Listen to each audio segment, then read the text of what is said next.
এই মেয়েটি ভুল করে গাড়ির স্পিড একটু বাড়িয়ে দেয়, আর ঠিক তখনই রাস্তার পাশে লুকিয়ে থাকা এক পুলিশ তাকে দেখে ফেলে। লিসা দেখে পুলিশের গাড়ি তার দিকেই তেড়ে আসছে। কোনো ঝামেলা না চেয়ে সে গাড়িটা রাস্তার পাশে দাঁড় করায়। পুলিশ অফিসার কাছে আসার আগেই লিসা নিজেকে একটু গুছিয়ে নেয়।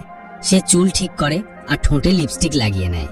তার প্ল্যান ছিল নিজের সৌন্দর্য দিয়ে পুলিশকে ম্যানেজ করার, কিন্তু এই পুলিশ অফিসার ছিল খুবই ধূর্ত। সে লিসার এইসবে একদমই গলল না। তার লাইসেন্স দেখে পুলিশ বুঝতে পারে মেয়েটি এখানকার নয়, আর সাথে সাথেই তাকে 10,000 টাকার ফাইন করে দেয়। লিসা কিছু বলার চেষ্টা করে, কিন্তু পুলিশ অফিসার তাকে কোনো সুযোগই দেয় না। সে সাফ জানিয়ে দেয় এখনই ফাইন দিতে হবে, না হলে এই এলাকা থেকে বের হওয়া যাবে না। লিসার কাছে অত টাকা ছিল না। সে বলে তার কাছে ক্যাশ নেই। পুলিশ তখন তাকে 10 কিলোমিটার দূরে একটি পেট্রোল পাম্পের ঠিকানা দেয়, সেখান থেকে টাকা তুলে আনতে বলে। মেয়েটি যেই মাত্র সিট বেল্ট লাগিয়ে গাড়ি স্টার্ট করতে যাবে, ঠিক তখনই পুলিশ তার মোবাইল ফোনটি চেয়ে বসে। সে কারণ হিসেবে বলে লিসা যেন পালিয়ে যেতে না পারে, আর দ্বিতীয়ত গাড়ি চালাতে চালাতে ফোন ব্যবহার করে যেন আর কোনো ফাইন না খায়। লিসা বুঝতে পারে সে খুব খারাপভাবে ফেঁসে গেছে, তাই সে চুপচাপ ফোনটি পুলিশকে দিয়ে দেয়। এরপর লিসা দ্রুত গাড়ি চালিয়ে সেই পেট্রোল পাম্পে পৌঁছায়, কিন্তু সেখানে গিয়ে সে জানতে পারে এটিএম এ কোনো টাকাই নেই। দোকানের লোকটি আরো একটা অদ্ভুত কথা বলে। সে জানায় ইদানিং অনেক মেয়েই নাকি একা একা এখানে টাকা তুলতে আসছে। এই কথা শোনার পর লিসার সবকিছু পরিষ্কার হয়ে যায়। সে বুঝতে পারে এই পুরোটাই ছিল ওই পুলিশ অফিসারের সাজানো একটি ফাঁদ। লিসা ঠিক করে সে আর ফোনের জন্য ফিরে যাবে না। তার এখন একটাই লক্ষ্য, যেভাবেই হোক এই এলাকা থেকে বেরিয়ে যাওয়া। কিন্তু লিসা জানতো না তার এই প্ল্যানটিও পুলিশ ধরে ফেলেছে। অফিসারটি অন্ধকারে লুকিয়ে পড়ে আর একটি স্নাইপার রাইফেল দিয়ে লিসার গাড়ির দিকে নিশানা করে। প্রথমে লিসা কিছুই বুঝতে পারে না, কিন্তু 2 মিনিট যেতে না যেতেই আবার পুলিশের সাইরেন শোনা যায়। তাকে আবারও গাড়ি থামাতে হয়। পুলিশ অফিসার জিজ্ঞেস করলে সে মিথ্যা কথা বলে। সে জানায় পেট্রোল পাম্পের এটিএম এ টাকা ছিল না, কিন্তু অফিসার তার কথা বিশ্বাস করে না। সে লিসাকে গাড়ি থেকে নামতে বলে আর দেখায় তার গাড়ির হেডলাইট ভাঙা। লিসা অবাক হয়ে যায়। সে বুঝতে পারে না গাড়ির লাইট কিভাবে ভাঙলো। তবুও সে শান্তভাবেই বলে সে খুব তাড়াতাড়ি গাড়িটা সারিয়ে নেবে। কিন্তু এবার অফিসারটি অবাক করে দেওয়ার মতো কাজ করে। সে কোনো ফাইন না করেই লিসাকে তাড়াতাড়ি এলাকা ছেড়ে চলে যেতে বলে। লিসার এক মুহূর্ত দেরি করে না। সে দ্রুত গাড়ি চালিয়ে সেখান থেকে বেরিয়ে যাওয়ার চেষ্টা করে, কিন্তু মেয়েটি বেশি দূর যেতে পারে না। অফিসারটি তার গাড়ির ভেতর থেকে একটি স্নাইপার রাইফেল বের করে আর সোজা চলতে থাকা লিসার গাড়ির দিকে তাক করে।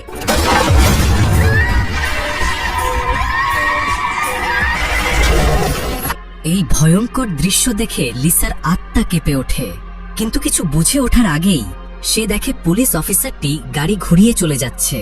এই সুযোগে লিসা তার ব্যাগটা নিয়ে দৌড় দেয়। তার উদ্দেশ্য ছিল পায়ে হেঁটেই এই ভয়ঙ্কর জায়গাটা পার করা। অনেকক্ষণ হাঁটার পর অবশেষে লিসা রাস্তার পাশের একটি রেস্টুরেন্টে পৌঁছায়, কিন্তু সে জানতো না সামনে তার জন্য আরো বড় বিপদ অপেক্ষা করছে। রেস্টুরেন্টের ভেতরে একটি টেবিলে সে কিছু খুচরো পয়সা পড়ে থাকতে দেখে, আর সেখান থেকে যাওয়ার সময় সে চুপি চুপি টাকাগুলো নিজের পকেটে ভরে নেয়। কিন্তু সে খাবার অর্ডার করতে যাবে, ঠিক তখনই দরজার বাইরে সেই পুলিশ অফিসারকে দেখতে পায়। এই দৃশ্য দেখে লিসা ভয়ে জমে যায় আর সোজা একটি টেলিফোনের কাছে ছুটে যায় পুলিশকে ডাকার জন্য। কিন্তু তখনই সে আরো একটি অদ্ভুত জিনিস খেয়াল করে। তার ভাঙা গাড়িটা কেউ একজন এখানে টেনে নিয়ে এসেছে। আর ঠিক সেই মুহূর্তে অফিসারটি একটি ফোন পেয়েই সেখান থেকে দ্রুত গাড়ি নিয়ে চলে যায়। এই দেখে লিসা পুলিশকে ফোন না করেই বাইরে বেরিয়ে আসে। সে অবাক হয়ে দেখে তার পাংচার হয়ে যাওয়া টায়ার আর ভাঙা হেডলাইট দুটোই ঠিক করা হয়েছে। লিসা কিছুটা খুশি হয়ে যেই মাত্র গাড়ি নিয়ে পালাতে যাবে, ঠিক তখনই সে দেখে রেস্টুরেন্টের সেই ওয়েট্রেস মেয়েটি বাইরে বসে কাঁদছে।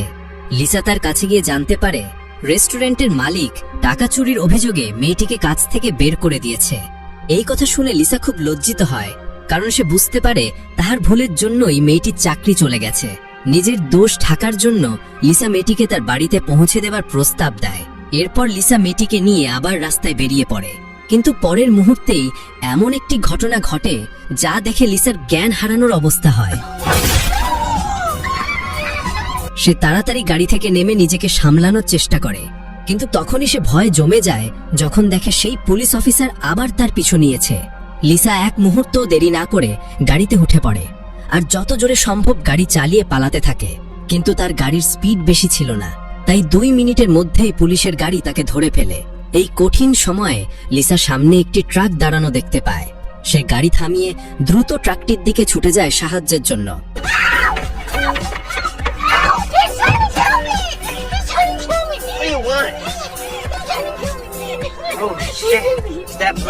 লিসার এই অবস্থা দেখে ট্রাক ড্রাইভারটি তাকে বাঁচানোর জন্য নিজের বন্দুক বের করে, কিন্তু সামনে পুলিশ অফিসারকে দেখে ড্রাইভারটি অবাক হয়ে যায়। সে বুঝতে পারছিল না একজন পুলিশ কেন একটা সাধারণ মেয়েকে মারতে চাইছে, কিন্তু কিছু বোঝার আগেই অফিসারটি একটি গুলি চালিয়ে সেই ট্রাক ড্রাইভারকে মেরে ফেলে। এই ভয়ঙ্কর দৃশ্য দেখে লিসা আবার নিজের গাড়ির দিকে দৌড় দেয় এবং আবারও সেখান থেকে পালাতে শুরু করে। পুলিশ অফিসারটি এবারও শুধু দাঁড়িয়ে দেখতে থাকে। মনে হচ্ছিল সে ইচ্ছে করেই লিসার সাথে ইঁদুর বিড়াল খেলছে।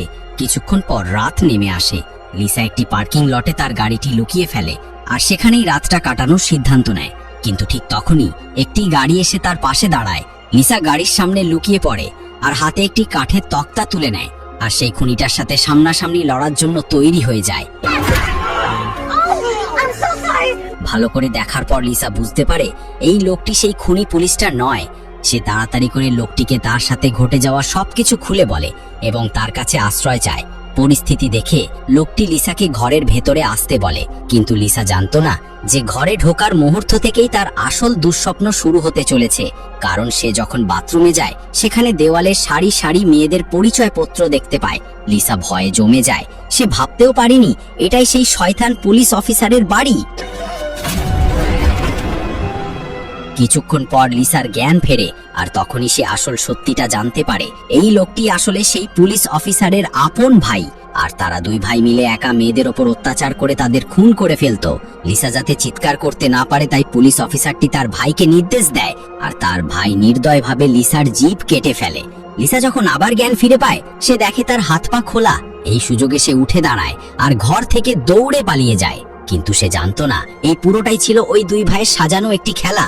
তাদের উদ্দেশ্য ছিল লিসাকে খেলা শিকার করার। কিছুক্ষণের মধ্যেই পুলিশ অফিসারটি তার গাড়ি নিয়ে ধীরে ধীরে লিসার পিছু নিতে শুরু করে। কিছু দূর যাওয়ার পরেই লিসা আর পেরে উঠছিল না, সে মাটিতে পড়ে যায়। তখন অফিসারটি গাড়ি থেকে নেমে তার সামনে আসে। সে লিসার সামনে একটি বন্দুক আর একটি মাত্র গুলি ফেলে দেয়। এরপর সে আবার নিজের গাড়িতে গিয়ে বসে লিসার সাথে একটি শেষ খেলা খেলার জন্য। এই দেখে লিসা দ্রুত বন্দুকটি তুলে নেয় আর তাতে গুলি ভরে, কিন্তু সে অফিসারকে নিশানা না করে বন্দুকটি নিজের মাথার দিকে তাক করে। এটা দেখে অফিসারটি খুব রেগে যায়, কারণ সে এটা চায়নি। সে লিসার কাছে এগিয়ে আসে এটা দেখার জন্য যে সে সত্যি মরেছে কিনা, কিন্তু অফিসারটি এসে দেখে লিসা আসলে মরেনি, গুলিটা শুধু তার মাথা ছুঁয়ে বেরিয়ে গেছে।